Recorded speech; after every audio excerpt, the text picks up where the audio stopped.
This program is fan-generated. If you'd like to support us, please go to jamieglazov.com. And also, don't forget to subscribe to our YouTube channel. All your supports are greatly appreciated. Good evening. Welcome to the Glazov Gang. Tonight, Jihad in Chattanooga. Our special guest with us this evening, Dr. Zuhdi Jasser, the founder and president of the American Islamic Forum for Democracy, Robert Spencer, the director of jihadwatch.org, and Anjem Choudary, a London Imam. Gentlemen, welcome to the program. You're welcome. Nice to be with you. Thanks, Jamie. Thank you for being here. Let us begin. Zuhdi, let me start with you. Muhammad Yusuf Abdulaziz, shortly before he went on his shooting spree, he texted a hadith to another Muslim. Quote, the hadith read, "Whosoever shows enmity to a friend of mine, then I have declared war against him." This is one of the hadith Qudsi, the holy hadith in which Muhammad quotes Allah. As a Muslim, what significance do you find in a Muslim having perpetrated this attack and quoting Islamic theology? Well, thanks, Jamie, for having me. And, you know, as a Muslim, I look at that and realize, again, as if we need another example of how feeble our government has been in countering the ideology. We're still focused on violent extremism when, in fact, we should be focused on violent Islamism. And he wasn't espousing violence. He was espousing a supremacist doctrine that is the doctrine that's espoused by hundreds of millions of Muslims that follow political Islam, that are part of Islamic political parties, be it the Muslim Brotherhood, Islamic Jamaat Islami in Pakistan, be it Salafis in Saudi Arabia, the Wahhabi movement. These are movements that take hadith. Now, as a reform-minded Muslim and a Muslim who believes in liberty, I think most of the radicalism in Islam not only comes from those political Islamic interpretations, but especially from hadith that many of us need to discard. We do not believe it's the true word of the Prophet Muhammad, but rather fabrications of Islamists over hundreds of years post the death of the Prophet that were attributed to his saying. Now, this word itself that he texted, now we can talk about whether the Prophet legitimately said that or not, but the bottom line is that there were battles that happened at the time of the Prophet that were legitimate battles, and then there's a perception by Islamists who believe that anything at the time of the Prophet that applied to one tribe can be extrapolated to all non-Muslims and imposed in a fascistic Islamist way. And I think this reminds us that we have a ton of work as Muslims, that Islam is going through that same time in history that Christianity was in the 17th and 18th century, where we need to defeat a dominant movement of theocracy. And this individual was pulled into the theocratic train of Wahhabism, of ISIS, of Muslim Brotherhood, and ultimately that's what radicalized him. And we need to realize that doesn't happen overnight, and we need to begin to reform against the ideas that infuse those interpretations of the Quran, and especially so many of those hadith. Okay, Zuhdi, but there is a connection to and a problem with Islam. His Islam, and the version of the Islam of those who believe Islam should be a state, that there's marriage between the faith and the government, that Sharia should be the way of the land and not a personal direction for a person's law, that it's not related to this on earth. I believe Sharia is man-made, that it is something that comes from an individual's interpretation, and that the Quran, while it's full of laws, is personal decision, not for government. So there are versions of Islam. I'm not in denial that those Islams don't exist, and I'm not in denial that us anti-Islamist, reformist Muslims are not in charge, and we're a minority in the leadership, if any existence in the leadership. But I do believe Tunisia, Egypt, so many of the Arab awakening has proven that the majority of Muslims reject Islamic theocracy. Thank you, Zuhdi. Anjem, let me move over to you. I'd like you to respond to Zuhdi's interpretation, but before you get into that, just very briefly, quickly, did Abdulaziz's shooting spree sadden you, and were you sad for the loss of innocent life during that jihad attack? Bismillah ar-Rahman ar-Rahim. First of all, there is a war taking place, and that is a war against Islam and Muslims that is manifest today in Syria and Iraq, before that in Afghanistan, and it's about the occupation of Muslim land. It's about silencing the Muslims. It's about stopping the spread and the implementation of the Sharia. There's no doubt about this. What we can find is that there's a camp which believes that sovereignty and supremacy belongs to man. And whether we like it or not, at the head of that today is Barack Obama. And there are those people who believe sovereignty and supremacy belongs to Allah. And whether you like it or not, at the head of that today is Abu Bakr al-Baghdadi, the head of the Islamic State. So obviously we will find this conflict taking place militarily, ideologically, socially, judicially. We see it played out now, you know, in America. That is a retaliation for the occupation and the attack against Muslims. Now, in terms of okay, just wait. So wait. You see what Abdulaziz did as a defensive measure during a war? I see that as a response to the aggression and the oppression and the injustice of the Americans against the Muslims. They are at the head of the war against Islam and Muslims. The rhetoric that comes from people like Obama, before him Bush, is so vehemently and so clearly against Islam and the Sharia, nobody in the world can deny it. When things like 9/11 and 7/7 happened, people knew exactly that this was a retaliation for, you know, decades of aggression and occupation of Muslim land. Now let me come on to the other part of your question, if you don't mind. Zuhdi has proven that even if he was a Muslim before, he is clearly a murtad because he doesn't believe in Islam according to the Quran and the Sunnah. He believes there's something called political Islam. He has his own version of Islam, which quite frankly isn't Islam at all. The Sharia is the way of life of Islam, and it includes the Khilafah system. You cannot deny this. This is known from Islam by necessity. You know, my children, you know, who are not mature know that Islam is the way of life. For him, it is man-made law. And not only that, when he talks about brothers, he's talking about Marines. He's talking about the Americans. They are his brothers. Allah said so clearly in the Quran, وَمَن يَتَوَلَّهُم مِّنكُمْ فَإِنَّهُ مِنْهُمْ. The one who is with them is one of them. Even if you give a glass of water to the enemy who are fighting Muslims, you are a murtad. Let alone this Zuhdi who loves the Americans, he loves the Marines, he believes that Islam should be silenced. You know, his best friend is Barack Obama. So we don't take our Islam from murtadeen like this, I'm afraid. Our Islam is based upon the Quran and the Sunnah of the Messenger Muhammad sallallahu alaihi wasallam. Okay, Zuhdi, I'm going to let you answer that. Let's let Robert Spencer jump in here. Robert, what do you make of these two perspectives? Well, Anjem illustrates the difficulty that reformers have in making any headway in the Islamic community. And Zuhdi is quite right in saying that he represents a small minority of Muslims because Anjem's position is the dominant mainstream in Islam. And not only that, if we were not on 3 separate screens, but we're all together, 2 of us would be dead right now, because Anjem would consider it his duty before Allah to execute us. And this also can inhibit genuine Islamic reform, because the reformers are all dead. Mahmoud Mohammed Taha in Sudan was executed as an apostate and a heretic for saying that the Meccan surahs, which are generally more peaceful, should take precedence over the Medinan, which are more violent, and so on. And many other reformers are in fear of death because they dare to take a stand against this dominant mainstream. There are many other things that are pitfalls for reformers. For example, Zuhdi says, well, this hadith that Abdulaziz quoted is very late and comes a couple hundred years after Muhammad's career. Well, the problem is that gets you into very great difficulties because all the hadith are late and come from a couple hundred years after Muhammad's career. So you either throw them all out or you accept them all. But there's really not any way to parse which ones you take and which ones you don't otherwise on any historical basis. And even if you did throw them out and you say, we're just going to go with the Quran alone, the Quran, as I'm sure both gentlemen can attest, says in chapter 9, verse 14, that it directs Muslims to fight unbelievers and says, Allah will punish them by your hands. And so the punishment of Allah is executed by the Muslims on earth, and this means that they are going out and killing, and they think they're serving God. As Anjem says, it's a question of whether sovereignty belongs to man or to God, when really what he's saying is the question is whether sovereignty belongs to man or to people who are other men who think they're talking for God when they're not really. Okay, thank you, Robert. Zuhdi, would you like to answer?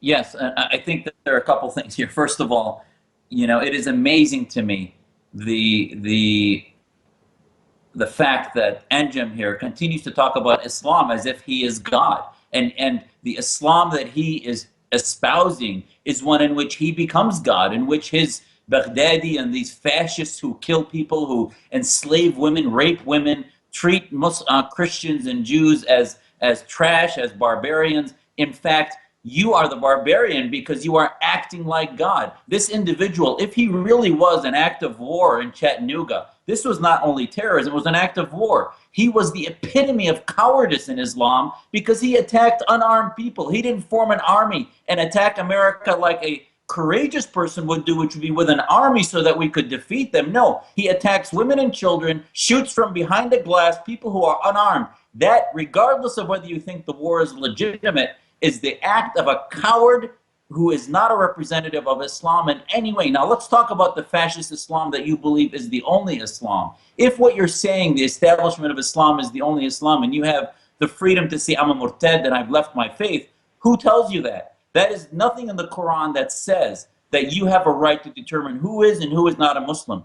God has only that right, and you are not God. So therefore, you are becoming and acting in a way that says that you, Baghdadi, the Wahhabis, the Saudi Arabian government, all become God. Now, Robert mentioned that I'm in a minority. I said, Robert, that I'm in a minority among the leadership of our community. Just as the Christians who formed America were in a minority among the leadership in the Christian community in the post-Reformation and in the American Revolution, I think that Muslims like myself today need a grassroots movement to displace fascists like Anjem and his movement, to say that Islam can be, it has to prove itself, but our Islam can defeat, the Islam of liberty can defeat the Islam of theocracy of Iran, of Saudi Arabia. And I think it's amazing that Anjem doesn't really believe in the weight of his ideas. He wants to force those ideas by force, because his ideas truly are failed ideas that will always, in the election box, in the media, lose to any other type of free media. Thank you, Zudi.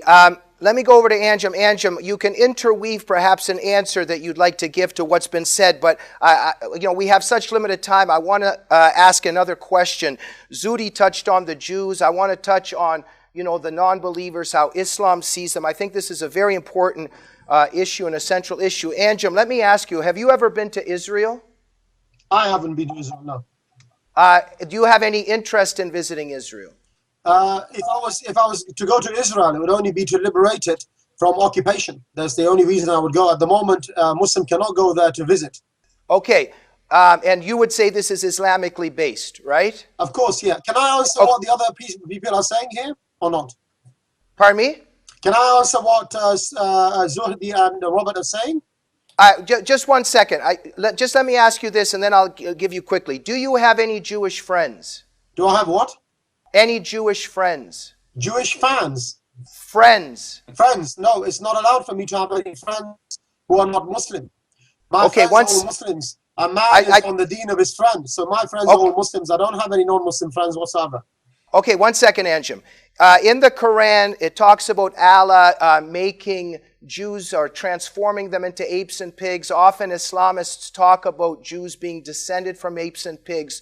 Do you understand this term to be literal or metaphorical? What is your understanding of Jews being apes and pigs as it's discussed in the Quran? Well, if you look at those verses where Allah talks about the Jews who are transformed like this, it is because they violated the rules of the Sabbath. And Allah mentions clearly in the Quran that when the punishment came, some of them were transformed. So this was a punishment for them.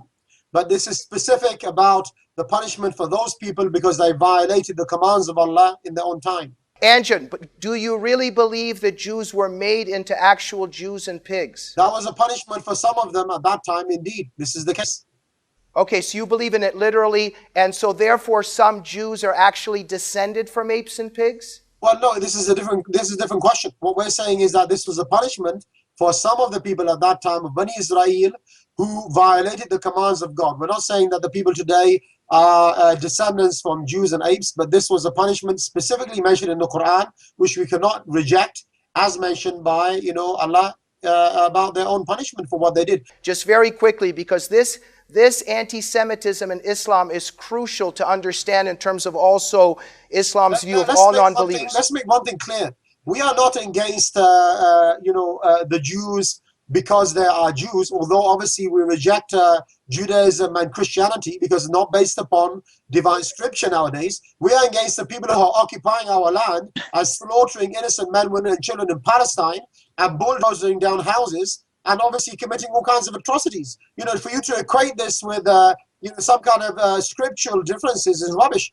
Even ultra-Orthodox Jews reject Israel. Let's be clear and frank about this. In terms of this issue of the Jewish people and the Quran, Robert, go ahead in terms of those teachings, and then I want to hear from Zuhdi. What the teachings about the Jews in the Quran is that they're cursed, that they have rejected Allah and rebelled against Allah, and that they'll be cursed forever. That as Anjem said, that some of them were breaking the Sabbath and transformed into apes and pigs, and that they, along with the Christians, are the most vile of created beings, according to the Quran, unless they convert to Islam. Okay, thank you. We'll return to the earlier argument. Zuhdi, as a Muslim, how do you see the hope for getting rid of this kind of anti-Semitism in Islam?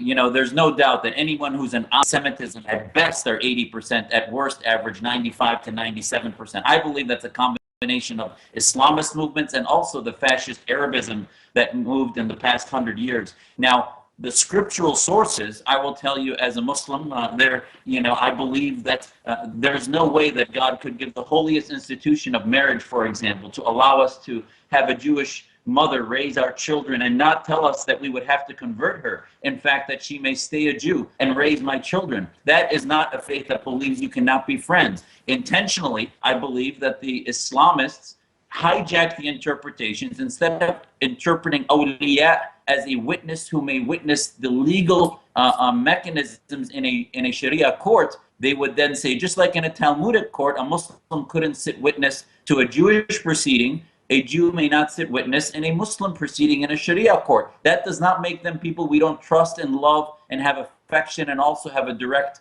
relationship with God. And I also believe there's many Muslims who believe the passages of the Quran can give even legitimacy to the existence of the state of Israel. And there are many reformists that believe that the state of Israel is believed to be protected in the Quran. So these are debates. Reform will come when we realize that we have to shed the anti-Semitism first, and then we begin to, and that can only be shed when we defeat political Islam, because it's supremacist that gets its supremacy by identifying the other through hate, as they do with anti-Semitism. Okay, gentlemen, I have quite a bit to juggle here because we want to, get a lot of these issues discussed, within now 10 minutes remaining or so. Anjem, primarily what's on your mind in terms of what you want to respond to, and briefly, please. Well, let me just say that Robert Spencer was earlier talking about the authenticity of the hadith. This is very strange coming from someone who doesn't even believe that Muhammad existed. He wrote a book saying that Muhammad never existed. So obviously sanity is a blessing from Allah. And, I invite Robert back to the world of the sane. One second, Anjem. It's one thing because it's a slanderous statement. Robert is talking about the fact that Muhammad as a person may not have existed. When did you become an advocate on his behalf? The fact is, he's talking about hadith not being authentic. At the same time, he doesn't believe Muhammad existed. No, he's saying how... Let me finish this point. As far as Zuhdi is concerned, he's talking about people who are cowards. Let me remind him that the drones, which are bombing Muslims in Iraq and Syria, are controlled by his best friends in Washington, in suits and ties like he's sitting at the moment. They're the ones who are slaughtering people. So who are the drones? Who are the people bombing weddings and funerals? The fact is that we are defending ourselves around the world, He says he loves the Jews and Christians. May he be with the ones that he loves on the day of judgment. We love the Muslims. I love Allah and his messenger and the Muslims. He may love Robert Spencer and all his Jewish friends in Israel. He may want to justify the occupation of Muslim land because he's a murtad kafir. So we expect that from him. And you are biased. You don't like to hear the truth because the truth hurts, doesn't it? The fact that your government is the oppressive, occupying force nowadays in the world, and people are retaliating against them. You can't tolerate that. You want to take it on to Jews, being pigs and monkeys, and try to tarnish Islam in some way. You want to live in the real world. The real world is people hate America. People hate America, and they're fighting against their vile foreign policy. That's the reality of the world in which we live in today. Okay, Anjem, I've given you the chance to speak. It makes a change here. Why I wanted to interrupt quickly was that there's a difference when Robert Spencer documents what the Quran says that Muhammad says is very different from whether this person historically actually existed. There's not a contradiction. But go ahead, Robert. Yeah, that would be good. Why are you being an advocate on I Spencer's really don't behalf? need anybody to speak for me on these issues. I can explain them myself. The fact is that the Hadith are 9th century documents. That's 200 years, more than 200 years after Muhammad is supposed to have died. There is absolutely no evidence that the Hadith existed before that. There is no mention of Muhammad, the Quran, or Islam in any contemporary document from the 7th century that establishes that he was actually there, even as the Arabs were conquering all of North Africa and the Middle East. Nobody in any of the existing records ever mentions that they came with a new religion or a new prophet or a new holy book. It all comes a couple hundred years later. This is the whole reason why it is very, very highly unlikely that Muhammad, the prophet of Islam, is a historical figure. But this is a completely off the, this is just tangent upon tangents. Another thing about the question of Islamic reform and whether it's minorities or majorities and whether the majority is in the leadership or the minority is in the leadership leading a moderate majority, well, the reality is that when Muslim leaders call for protests against cartoons of Muhammad, cartoons, they got 8,000 protesters. No, I'm sorry, 800,000 protesters, 800,000 in Chechnya. They got 10,000 in Pakistan. They got thousands in other countries. There was a moderate Muslim protest just recently protesting against ISIS, the Islamic State, in Toronto, 50 people. There was another one like that in Washington, D.C. a few years back, 25 people. Whenever there is a chance for the moderate Muslims to show that they really are ready to take on the so-called extremists, they don't show up. They are either, if they are a majority, they're a majority like the majority in Germany that hated Hitler, but was absolutely... So what happened in Tunisia, Robert? What happened in Tunisia? Why did the secular party defeat Ennahda? What happened in Tunisia just recently on the beach? The problem is... That's an act of terror. You saw a majority of Tunisians... I know.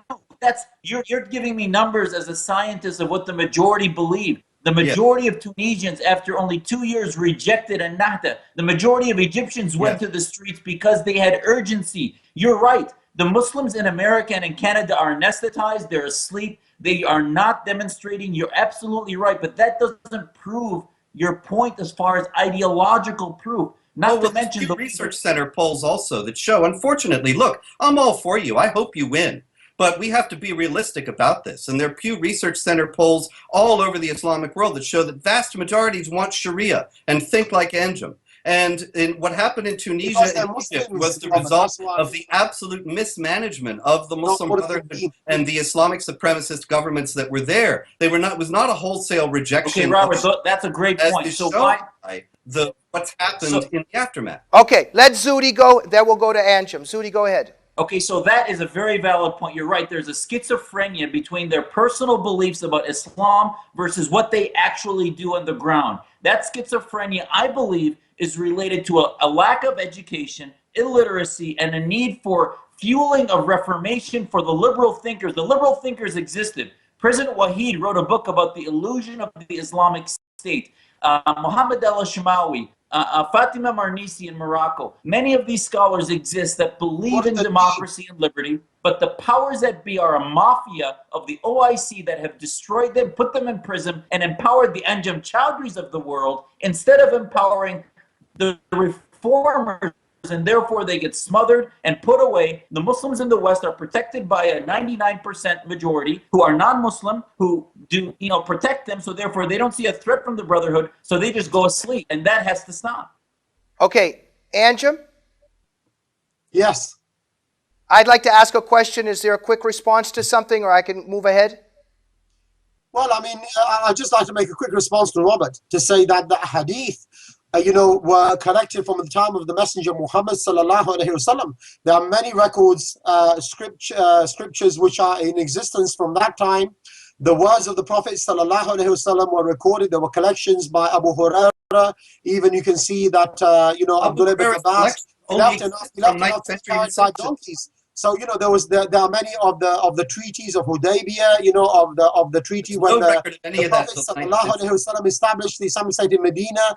These documents are there. So I don't know what he's denying. He's denying his own, if you like, the reliable sources, and yeah, he wants to attack the same sources. Actually, there are no such. So, Actually, he's there's no denial, record of these things until the 9th Robert, century.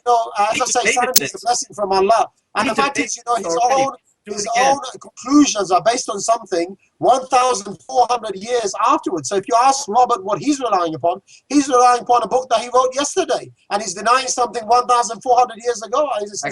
Okay, thank you. Robert, quickly respond. Well, the thing is that these supposedly contemporary documents, the Treaty of Hudaybiyah, there's no copy of the Treaty of Hudaybiyah from 628. There's no record that there was ever the existence of the Treaty of Hudaybiyah until the 9th century. Discovered, documents that date back from the time of the Prophet sallallahu alaihi wasallam, proving the authenticity of the Quran that was written down. Andrew, I'll send you a copy. If you give me an address, I'll send you a free copy, no charge, of my book, Did Muhammad Exist?, which goes through all the early sources, every last one of the mentions of Islam and Muhammad, and every last one of the existing records, as well as records of your book to know that it's based upon false ideas. It's based upon absurdities. How do you know if you haven't read it? Because I know about the fact that the hadith were recorded from the time of the Nabi sallallahu alaihi wasallam. Ilmul riwayah, ilmul dirayah, the science of the chain, the science of the text. This is sciences which are well established. If Bukhari knew that you could forge hadith, you can also forge Islam. The idea that there was no hadith until Bukhari a Muslim, the reason why you don't understand, because people trace back chains.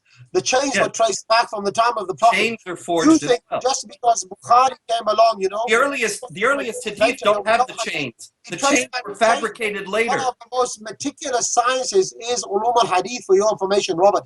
Maybe you should listen to some of my lectures, which are available online. Maybe you should listen to some of mine. Anjem, please let Robert respond in 1 minute without interrupting him. You've been given a chance to say what you want to say. Robert, go ahead. The idea that the chain of transmitters establishes the authenticity of the hadith is ridiculous on several fronts. In the first place, the earliest extant hadith don't have any chains of transmitters, and nobody even mentions that they ought to. The chains of transmitters don't even come into play until later on in the 9th century, when people start saying, what's the basis of the authenticity of these things? And so it was all fabricated at that time. But why did you need a chain of transmission when the Sahaba were living with the Prophet? This is ridiculous, Robert. Obviously you need to change later on in the time of the Tabi'een and the Tabi'een. They trace back the sayings. You didn't need a chain when you were sitting with the Nabi sallallahu alaihi wasallam. Yes. Please give Zuhdi a chance to speak on this. He's been quiet for quite a while. Zuhdi?